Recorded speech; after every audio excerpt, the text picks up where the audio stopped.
شرفتني نورتني معاكم ياسمين. بمناسبه الفيديو اللي فات اللي قلت فيه حاجات مستحيل اجربها، وطبعا لسه في حاجات مستحيل وهنكمل على بارت 2. بس النهارده هقول لكم الحاجات اللي انا بحبها جدا جدا ومش عارفه استغنى عنها، وكمان سالتوني عليها كتير، فبالمره هنقول اسئلتكم وهقول لكم الحاجات اللي انا بحبها وبتجيب نتيجه على طول. موجوده في كل الصيدليات، عشان ما تقولوش انت بتجيبي منين، موجوده في كل الصيدليات. فانت لو اول مره تشوفيني بعمل ايه؟ لايك للفيديو، اشتراك في القناه، وفعل الجرس عشان يوصلك اي فيديو جديد. واي سؤال اكتبيه تحت في الكومنت. عندك سناب شات، انستجرام، فيسبوك، اللينكات تحت في صندوق الوصف. ويلا حالا بقى نبتدي على طول باول حاجه لسه شاريها جديده، كولاجرا. انا قلت لكم كولاجرا اتغيرت، اشتريت مزيل العرق من كولاجرا. ده حلو قوي قوي قوي قوي. مع بعض ب 220 جنيه، يعني الواحد ب 110 جنيه. انا جبت بالعود كل الانواع خالص. اضطريت اشتري العود واجربه، لو اني ما بحبش الروايح خالص، واكتر حاجه بحبها من غير الروايح اصلا. ثواني اوريكم. يعني انا بحب جدا اللي بالفضي، واللي كمان ابيض ده من غير ريحه من ستارفل، لسه شارياه برده هايل. ما لقيتش غير واحد، خلصوا الناس كلها العروض اللي انا متعوده عليها وبجيبها اصلا،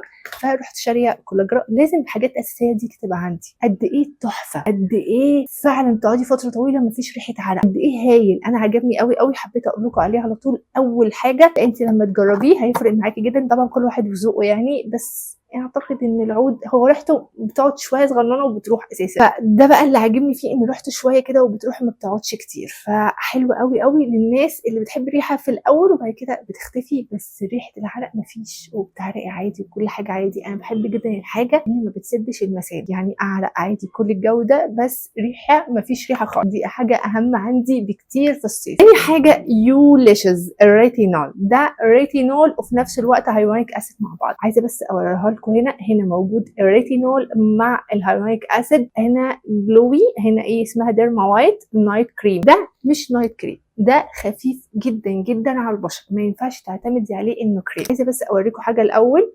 بصوا، هو ده ملمسه، ده مش نايت كريم خالص، ده ملمسه اهو. بصوا ده خفيف جدا، ده ما يرطبش بشرتي بالليل. لو تستعملي ده، طبعا نسبه الريتينول مش قايلين النسبه كام، يعني قعدت اقرا كتير مفيش نسبه ريتينول معينه. فايا كان الريتينول لو نسبته بسيطه برده بيدي نتيجه وافكت. طبعا مش بيديكي نتيجه على طول، بياخد وقت شويه، يعني 3 اسابيع 4 اسابيع حسب المشكله بتاعت بشرتك. هتلاقي بشرتك نورت، بشرتك فتحت، لو في اي بقعه راحت، الخطوط في التجاعيد قلت، تحسي ان بشرتك اتجددت، الجلد جلوي بيلمع بينور، كل الحاجات الحلوه دي بتلاقيها في بشرتك. الريتينول بيزود الكولاجين في البشره، الريتينول بيعمل خلايا جديده في البشره. الريتينول لو في اي زي ما بيقولوا ايه، الجلد مش مشدود، الكولاجين ده هو اللي بيشد جلدنا، هو اللي بيرفع الوش، هو اللي مفيش اي ترهلات. مع الوقت هتحسي بكل ده. فالريتينول من العناصر الاساسيه، لازم تكون في روتينك. مش واخده على الريتينول، لو انت باديه ريتينول ده حلو ليكي. يوليشز بدايه لغايه ما بشرتك تتعود تستعمليه شهر 2 لغايه ما تخلصي العبوه. بعد كده تخشي على انفينيتي. ولو عايزه تعرفي انواع تانية من الريتينول هسيب لك اللينك تحت. طبعا انا جربت ماركات جديده تحفه، في نوعين ماركه بجربهم دلوقتي وان شاء الله هقول لكم عليهم، هايلين وسعرهم يجنن وحلو قوي. نزلت كده ستوري على الانستجرام اخد رايكم فيها، لقيت ناس كتير متحمسه زيي، وان شاء الله ان شاء الله ان شاء الله انا بجربها دلوقتي فتره كده وهقول لكم عليها. ماركه مصريه بس هايله، فيها كل انواع السيرم، فيها كل حاجه انا عايزاها موجوده بالظبط، وسعرها حلو قوي. فان شاء الله هقول لكم عليها ان شاء الله الفتره الجايه. انا ما بيحبش التلزيق خالص، وانا بجد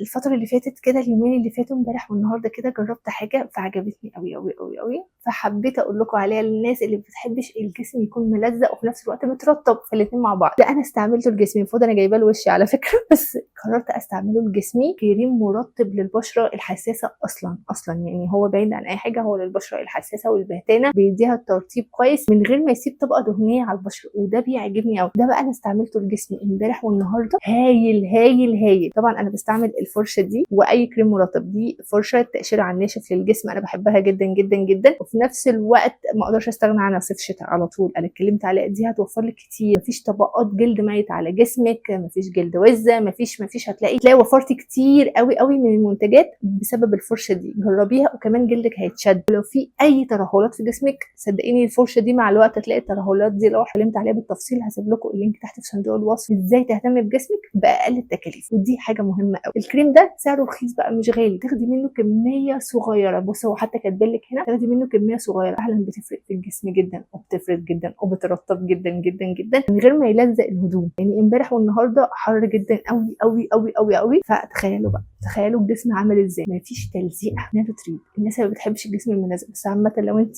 متعوده على الكريمات المرطبه عايزه فيها ريحه، عندك اوبشنات كتير قوي قوي.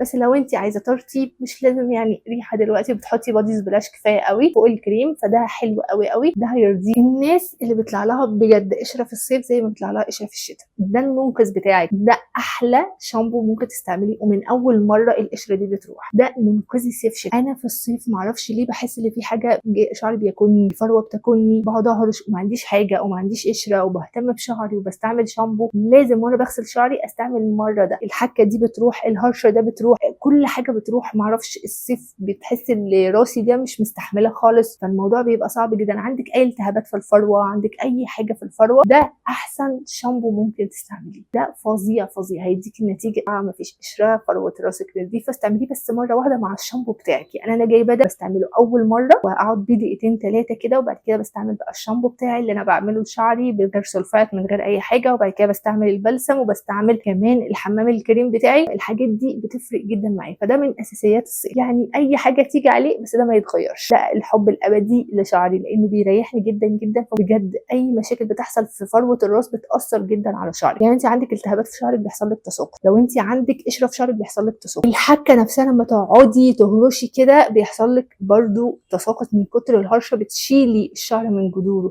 جفاف الفروه، في حاجات كتير قوي قوي بتاثر، فانت لازم تعالجيها من بدري قوي، لان خلاص انت عارفه راسك وعارفه فروه الراس وعارفه شعرك محتاج ايه ومش محتاج ايه. مفيش حد مش عارف على فكره، بس المشكله مش بتجيبي المنتجات الصح. ده من اهم الاساسيات والمنتجات الصح اللي لازم تستعمليها لشعرك. الاثنين عكس بعض، للشعر والوش، بس الاثنين حلوين. اول حاجه بس هنتكلم على الشعر، ده من اكراتين كرياتين. انا على طول بقول اكراتين، هو اسمه كرياتين من ايفا، لشعرها جاف جدا جدا في الصيف ومحتاجه ترطيب كويس. لا ده استعملي في الصيف. بصوا انا حتى مخلصاه ازاي. ده استعملي منه كميه صغيره زائد السيرم بتاعك، حطيهم على بعض استعمليهم لشعرك. قد ايه الترطيب، قد ايه اللمعان، قد ايه مفيش هيشان ولا تقصيف طول الصيف، وبيحمي شعرك زي ما انت شايفه كده ما شاء الله الله اكبر. بحبه جدا. ده ترين ديفا كل ما تنزل حاجه جديده على طول اجري اروح اشتريها. يعني كريم العين جربته، والكريم بتاع الوش جربته، طبعا السيرامات بتاعتهم بجربها ولسه برضو ما ادتش نتيجه كامله فيها، لان السيرامز بتاعتهم هي افكت بتاعتها في ساعتها، بس تغسلي وشك الافكت بيروح. فانا لازم استمر عليها فتره عشان اقول يا فاهم بتجيب نتيجه ولا لا. حتى طلع لي حبوب منها هنا الحته دي، طلع لي كذا فسافيس صغننه كده، يبقى منتجات جديده فبجربها فوشي بيعمل سايد افكت. يعني طلع لي حبوب صغننه هنا، فان شاء الله بس اخلص تجربتها كامله للاخر. لازم تقعد معايا على الاقل 3 اسابيع، شهر بالكتير، وان شاء الله هقول لكم سيرمز بتاعت ترين ديفا. بس عامه انا ده كل يوم بجربه، خلصته واشتريت واحد جديد لانه بجد الغسول بتاعهم ناعم جدا، حلو جدا، بينظف البشره كويس جدا من غير ما ياثر على حاجز البشره. بالعكس بحس ان بشرتي مترطبه كويس، بشرتي كده شكلها هيلثي ومنوره وفيها جلوي، كل الحاجات دي انا بحبها. لو فيش عندي خلص بستعمل ده على طول. ده حلو جدا جدا لكل انواع البشره، لكل انواع البشره، بشره جافه، بهتانه، بشره جافه مختلطه، دهنيه، ده هينفع معاكي جدا. بينظف الوش نظافه مش طبيعيه، بس لازم تقعدي دقيقه على بشرتك عشان تاخدي منه النتيجه الكويسه منه. اخر حاجتين واهم حاجتين في العالم لازم يكونوا برضو عندك. اول حاجه السنان. السنان من علامات الجمال والله. يعني ممكن تكوني حلوه قوي